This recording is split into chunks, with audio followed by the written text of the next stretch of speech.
this meeting of October 16th, 2017 to order. And if you would, please stand for the Pledge of Allegiance. I pledge allegiance to the flag of the United States of America and to the republic for which it stands, one nation, under God, indivisible, with liberty and justice for all. I pledge allegiance to the flag of Michigan and to the state for which it stands, two beautiful peninsulas, united by a bridge of steel, where equal opportunity and justice to all is our ideal. You guys excuse me for a second. Keep Sure. going. I just gotta grab my tag. Of course. Sandy, could we have a roll call, please? You right in there. Councilmember Shippers, I'm here. Spolman, Here.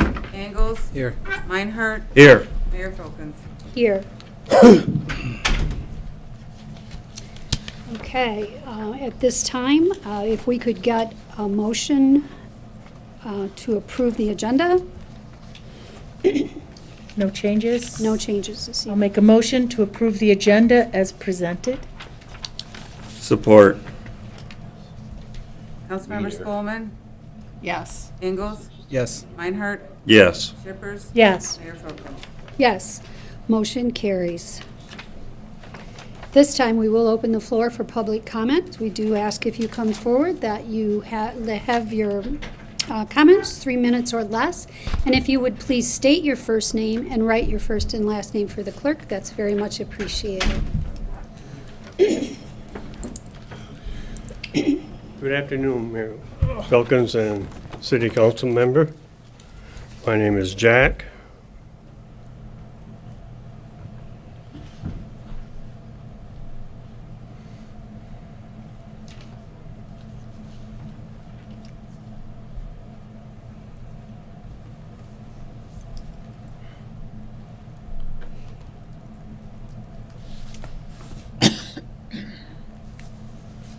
I'm here on behalf of a young fellow by the name of Riley. 2 years ago, he raised right around $1,700 for a handicap accessible glider. And he was told that this council would think about it, but the biggest problem was, I guess, it was safety issues. I've got a hold of Big Rapids and St. John's, and they have a glider in their city park with no safety issues.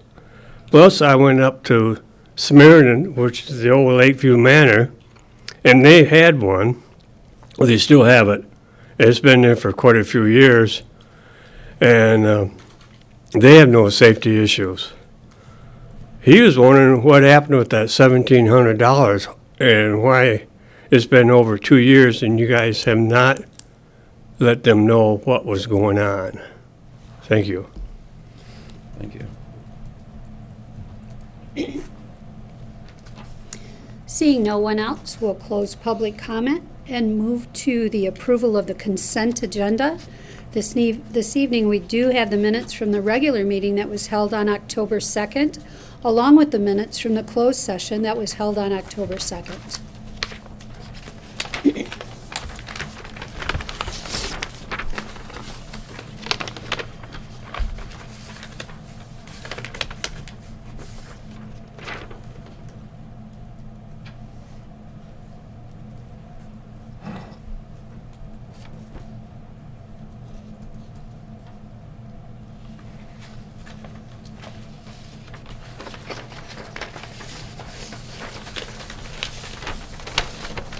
Motion to approve the consent agenda. Support.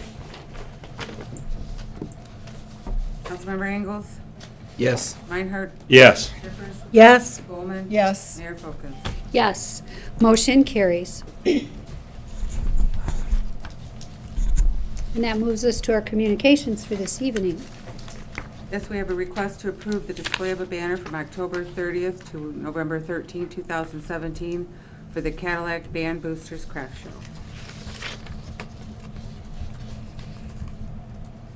Motion to support the request from the band boosters to display a banner. Do we have a support? Support. Councilmember Meinhardt? Yes. Shippers? Yes. Spelman. Yes. Ingalls? Yes. Mayor Folkins? Yes, motion carries. We also have a request to approve the closure of Lake Street between Cass and Harris from 4 p.m. to 8 p.m. on November 24th, 2017 for the Christmas in the Park tree lighting ceremony. I'll make a motion to approve the closure of Lake Street between Cass Street and Harris Street from 4 p.m. to 8 p.m. on November 24th, 2017 for the Christmas in the Park tree lighting ceremony. Support. I have a question. Do we still have our Christmas tree in the park that we're going to use again this year? Yes and no. The tree still exists, but it's in very rough shape. Public Works is looking at putting a tree on a stand of some In the sort plaza? in the plaza, Nice. likely on the area where the splash pad is.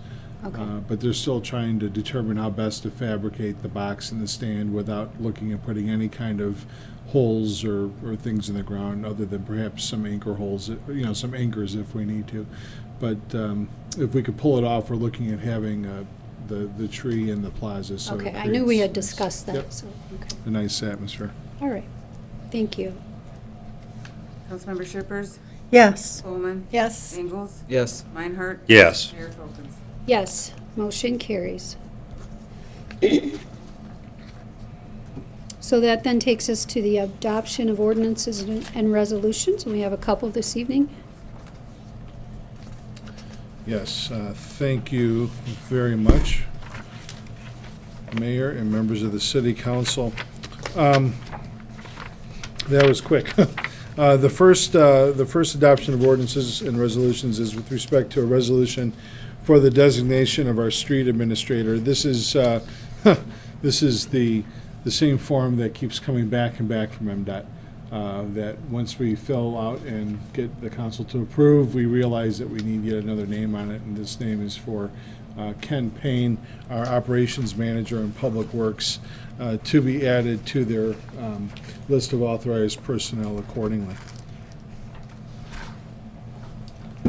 Okay, I'll make a motion to adopt the resolution for designation of street administrator, designating Ken Payne as the city street administrator. Support. How many people do we have on that with the state? Sandy, do you have a guess as to how many? Probably a half a dozen at least. Everyone from, no, you don't think that many? Not I for don't the think street this- administrator per I se. think this is different. Oh. This would okay. be whoever retired, we'd be off, and then Ken would be on. Oh, then I apologize. I thought this was the same form that I MDOT believe had Bruce us was do the before. street. Right. the You guys should have designee. stopped me. Sorry. Okay, I just wanted to clarify. Well, thank Well, it's you. another form It's another form, yes. from MDOT, but From MDOT. different, Okay, for a Sandy, different purpose. Thank you for the clarification. Cut me off next time. okay, did we have a motion? Yes. And a support. Thank you. Go ahead. Councilmember Spelman. Yes. Ingalls? Yes. Meinhardt? Yes. Shippers? Yes. Mayor Folkins? Yes, motion carries. Okay. Thank you, everybody, for your sense of humor. My flop there. This next item is with respect to the request to grant a revocable license at the Cobbs and Mitchell building, or the Mitchell-Cobb building as it was listed in your packet. Before you also, we have letters from the First Baptist Church. They are the immediate neighbor adjacent to the alleyway and adjacent to the subject property. And we wanted to ensure that before bringing this forward this evening, that they were in favor of it. And in fact, they were willing to put that in writing for us, which was wonderful. John, if you could perhaps give a brief synopsis to the council with respect to the alleyway and the benefit that this will provide by having this essentially closed off and landscaped over, that would be great. All right. This particular alleyway primarily serves now just two users, the Cobb's Mitchell building and the church itself. With the site plan that was approved for Cobb's Mitchell, they now are going to have full two-way access from Mitchell Street directly to the entire parking lot to the south of the Cobb's Mitchell building. Originally, this building was accessed only by the alleyway, so it had a very important role for providing access to that parking lot. With this new and improved access directly off of Mitchell, it's not needed as a primary serviceable alley. The developer of Cobb's Mitchell feels that it would add value to his project, also alleviate some issues he's seen with loitering and things happening in that alleyway. And as such, he thought we could avoid some of those problems and also add a better aesthetic to the look on Chapin with the other landscaping that he's doing at the front of that building. The parking lot, he has worked with the church. The site plan that was approved has a stairway going to one of the entrances to the church, and I guess they've agreed to collaborate on the use of that parking, not only for Sunday but on other days of the week.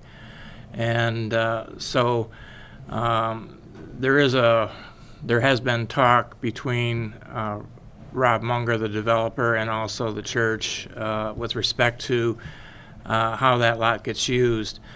Now that lot is being lowered a few feet to improve the handicapped access to Cobb's Mitchell, and so now there will be a barrier at the top of that alley before the parking lot, so that no one slips off of that and goes down into the new parking lot. So it's all been planned and coordinated between the church and the developer. The reason it's a revocable license is that the alley also has a storm drain running under the alley, and so there's a real importance for the city to maintain control of that alley to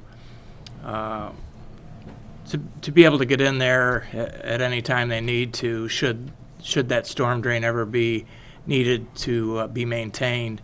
It's not something that happens very often, and so we don't anticipate there being any kind of constant need or immediate need in the near future to go in there, but we need to be able to do that when necessary. So that's why we're not considering any kind of vacation of the right-of-way. And the license also would leave open, while it would allow him to use a portion of the alley adjacent to his building, it leaves open the alley all the way from the street to the south, not Chapin, the next one south. That alleyway will be accessible to the church parking lot. So the church will maintain one access from the alleyway directly into their church lot. And their church lot has an additional two access points, one off of Chapin and one adjacent street as well. So they would maintain three access points into the church parking lot. So that access should be, quite adequate for their needs. Thank you, John. I just wanted to add also for City Council's background information that the City Council has approved revocable licenses in the past. One of the most recent instances of such was approving one very similar to this conceptually for Borg Warner when they actually built out into the public right-of-way a covered pedestrian sort of vestibule area, and that was an actual structure, whereas this is This is not anything of that magnitude. And so it was certainly being recommended tonight to recommend approval for this license accordingly. The other benefit down the road when the Olson block develops, if there's a access aisle or driveway in that immediate vicinity, it will make access for the redevelopment of the Olson block probably a safer type of access point when that block gets developed. Well, I didn't understand that, John. You will have less turning conflicts. You'll be able to exit the one driveway without having to pay any attention to people exiting the other driveway exit. Right, because what you can't see right now in this drawing is that they're going to put a driveway right there, straight across from what they're closing off. There's going to be a driveway going in there in his conceptual drawings. Yes. Yeah, some of the options that we're looking at show a driveway at that location, and so that driveway will function much better, will be much safer. So is there going to be some type of stairs, or how are the church patrons going to access the building parking lot? There is a stairwell proposed for the south end of the parking lot. I actually talked to Rob about that today, and that is not going to happen. He's been talking to the church, and they feel as though it would be safer for people to walk up the sidewalks. Well, they would need to come in and file for a change to the site plan. The one that's approved right now has the stairwell in Okay. it. Yeah. All right, so that's maybe a little bit of information we don't have yet, but, yeah, It's not, official. well, but it doesn't have any bearing on the license that Right. we're being asked to consider this evening.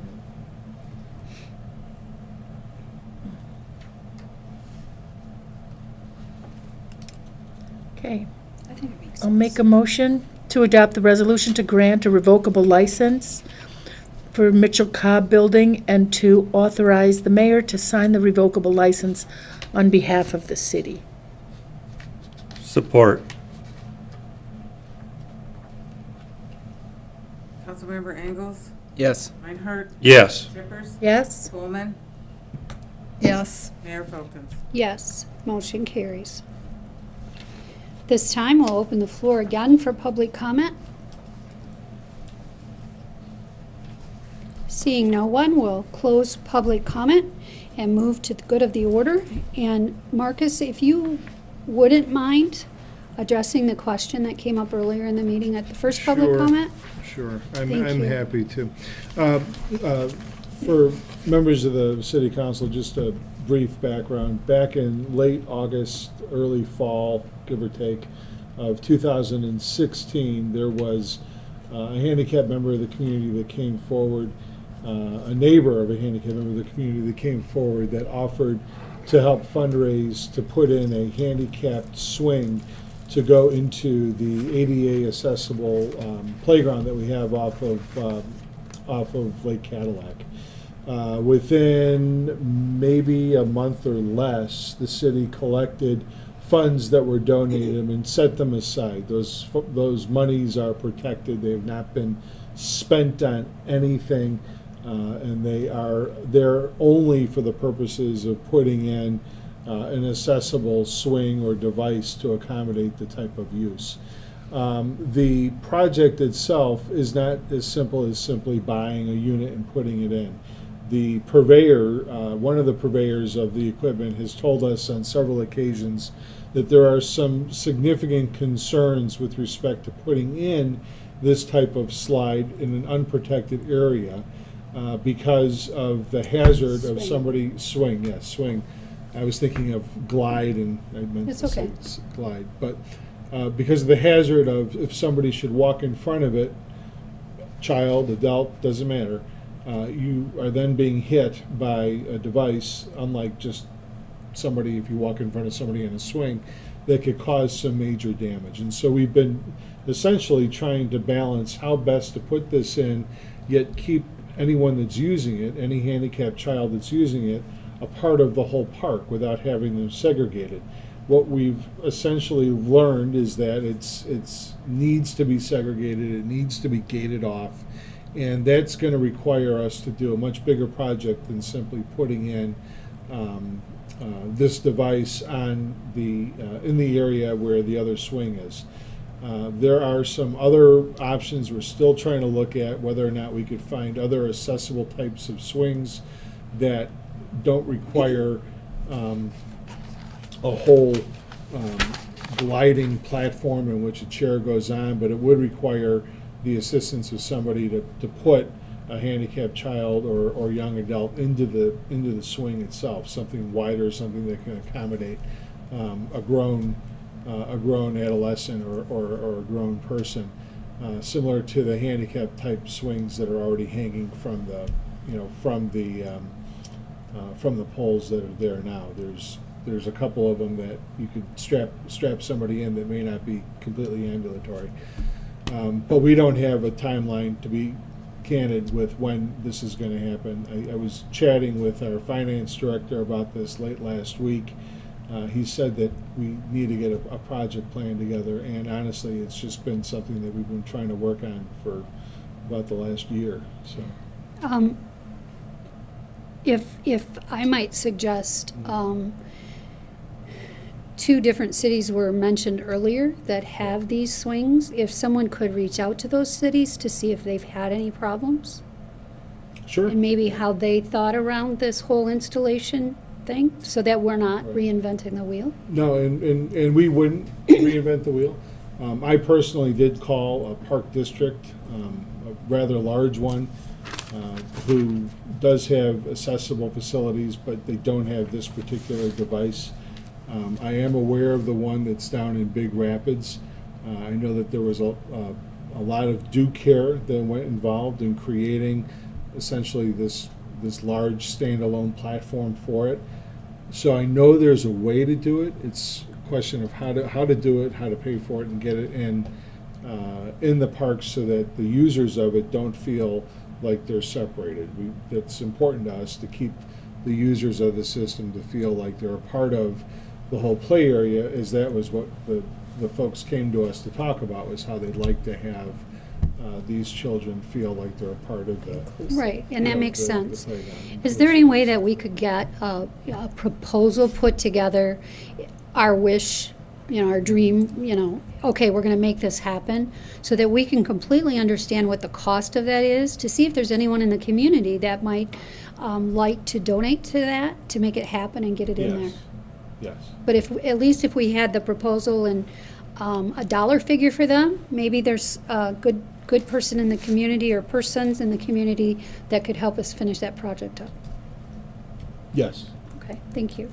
I know that the playground is not that large that's there, so it would require an extension to that area that's fenced in.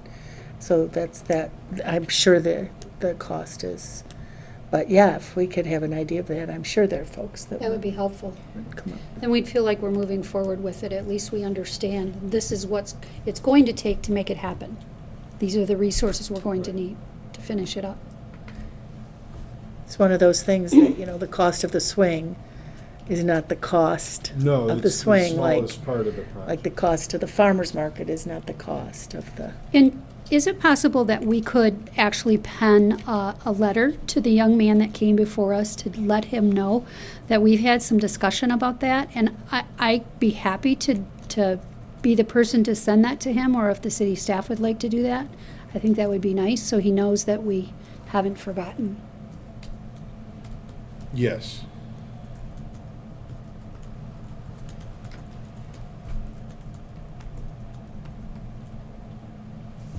Thank you. I know it's been a busy time for the city with all the different projects, but I think, putting a little plan together with a time frame would be really good, because like the kites for the Rotary Pavilion, the weather protection, that's just another part of that project that hasn't gotten done yet, and we'd like to see some movement in that area too. Mm-hmm. So maybe we should just put a stop on everything else until we can clean up some of these old things that are laying around. Right, I also mentioned to Marcus, and I don't know how we could make this happen, maybe we talked to Miss Green, but somebody had suggested for our plaza area having recyclable containers. Oh, that'd be great. Yeah, so if we could get 1 or 2 down there, maybe somebody would donate them. So, I know we have the refill stations for water bottles, but, so, That playground is such a wonderful it is. gift that the donors and the city have given the community. It's really nice. So this will be a really nice addition to it when we can move it forward. Yeah. Okay, does anybody else have anything? I do. There's youth council this Wednesday at 4 o'clock in these chambers. Also, I don't know if this is, but since we're talking about the park, a person from the city contacted me and said something about at the plaza, watching kids in the splash park, that where the benches are set, there's no bench and no delineation between the alleyway and the splash pad.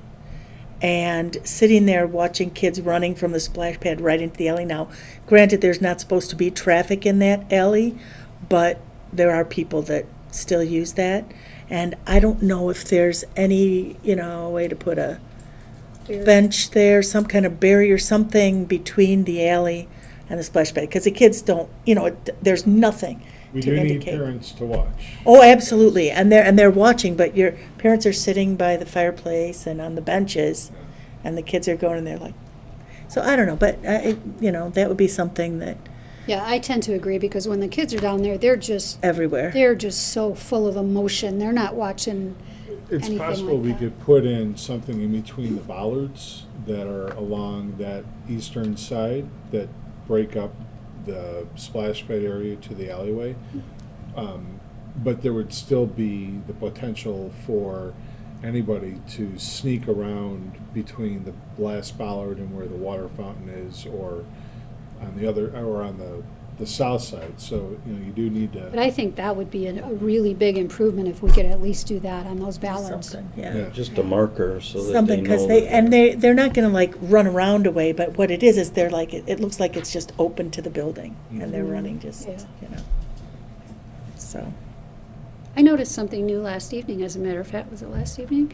There were kids in the splash pad on rollerblades.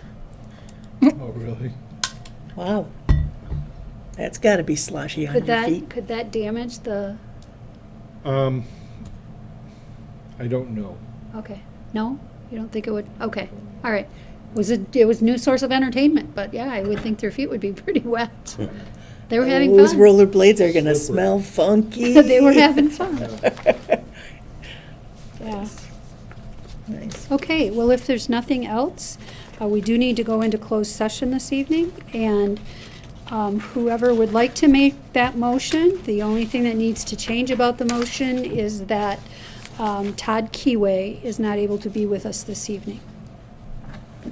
I'll make the motion to adjourn to closed session to consult with the city attorney regarding trial or settlement strategy in connection with pending litigation in City of Cadillac versus Herring Charter Township and Clam Lake Township, and Clam Lake and Herring Township versus City of Cadillac.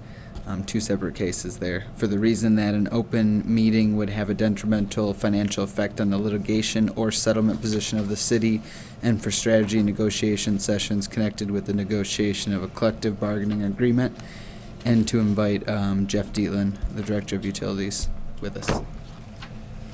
Support. Councilmember Meinhardt? Yes. Clifford? Yes. Bowman? Yes. Ingalls? Yes. Mayor Folkins? Yes, motion carries. You what? Losing my fucking